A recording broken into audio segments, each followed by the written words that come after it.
दोस्तों, इस दुनिया में बहुत से लोग ऐसे हैं जो अपने सपनों को छोड़ देते हैं।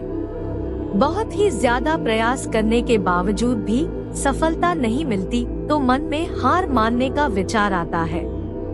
हम अपना उत्साह खो देते हैं। हर दिशा में ना उम्मीद ही दिखाई देती है, कुछ भी पॉजिटिव नजर नहीं आता। लगता है कि हार मान ले।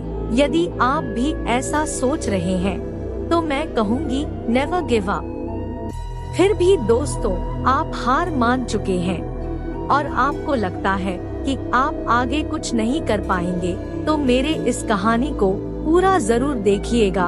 आपको नई उम्मीद और हार ना मानने की ताकत मिलेगी। तो दोस्तों, इस कहानी को सुनने का फैसला आपने कर लिया है। इसका मतलब है कि आपने अभी भी हार नहीं मानी है। आप एक और प्रयास कर सकते हो।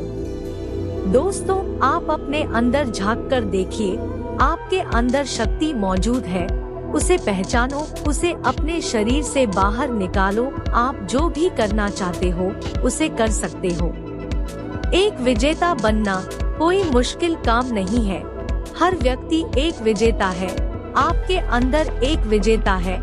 उस विजेता का कहना है कि नेवर गिव अप। आप अभी भी निराश हैं और इसीलिए आप अपने लक्ष्य को छोड़कर जा रहे हैं। इसमें आपकी गलती नहीं है, क्योंकि ज्यादातर लोग ऐसा ही करते हैं। पर कुछ लोग प्रयास करना जारी रखते हैं, उसे सफलता जरूर मिलती है। चाहे रास्ते में कितनी भी परेशानी क्यों ना आए, मंजिल उसी को मिलती है जो कभी गिव अप ना करे। जब आपने सपना देखा ही है तो उसे साकार करने के लिए आगे बढ़े। हमारी सबसे बड़ी कमजोरी हार मान कर बैठ जाना है, जबकि सफल होने का सबसे बड़ा कारण सतत प्रयास करना है। आपके इरादे बुलंद होने चाहिए। तब तक हार मत मानो जब तक लक्ष्य प्राप्त ना हो जाए। इसीलिए असफलता को इग्नोर करो, अपने काम में लगे रहो। डरना नहीं है बल्कि लड़ना है। अपने इरादे इतनी मजबूत रखो कि हार मानने का विचार ही ना आए। अपने लक्ष्य को महसूस करो, उसे अपनी बंद आंखों से देखो और महसूस करो कि आपने उसे पा लिया है। आप उस काम को कर रहे हैं जो आपको पसंद है। ऐसा करने से आप में पॉजिटिव एनर्जी का संचार होगा, जो आपको अपने लक्ष्य के प्रति काम करने में आगे बढ़ाएगा। आइए इस बात को इस छोटी सी कहानी से समझते हैं। एक गांव था, उसमें एक आश्रम था। आश्रम में एक आचार्य और उनके 3 शिष्य थे। आचार्य ने उन शिष्य से पूछा कि उन पहाड़ी के पीछे क्या है, वह देख कर आना है। आचार्य ने अपने पहले शिष्य को आदेश दिया और कहा, पहले तुम जाओ और पता करके लाओ कि उन पहाड़ी के पीछे क्या है। शिष्य ने अपने आचार्य का बात मानकर कि उन पहाड़ी के पीछे क्या है, वह खोजने आगे चल पड़ा।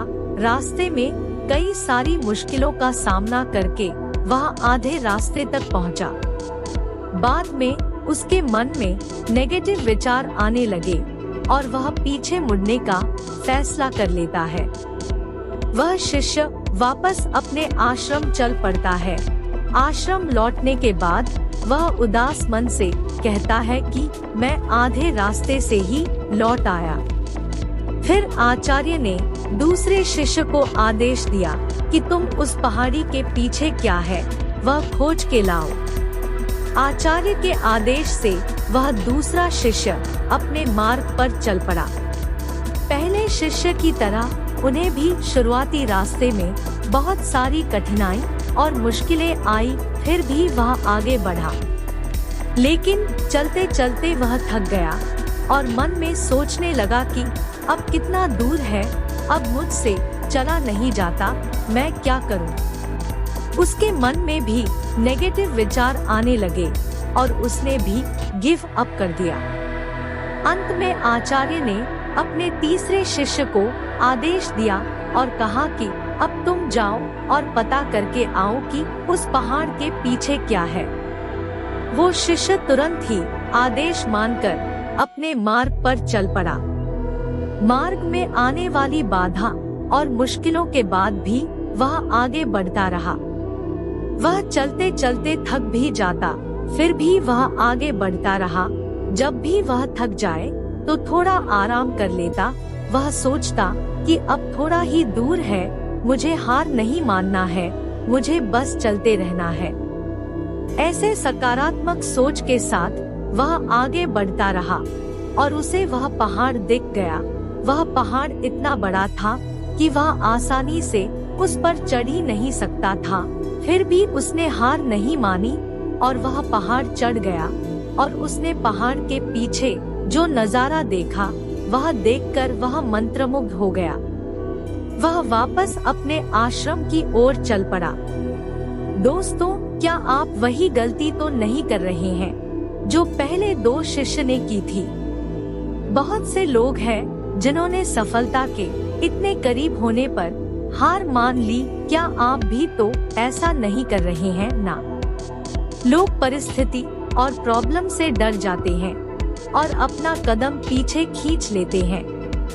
लेकिन आपको ऐसा नहीं करना है। हार मानने का कोई फायदा नहीं है।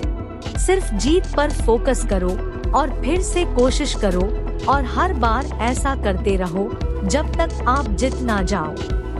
तो अभी भी देर नहीं हुई है। अपने सपने को साकार करने के लिए एक्शन प्लान बनाओ और नेवर गिव अप एटीट्यूड अपनाओ। दोस्तों, मैं आशा करती हूँ कि इस कहानी के माध्यम से आपके जीवन में पॉजिटिव चेंज लाने में मदद मिली होगी।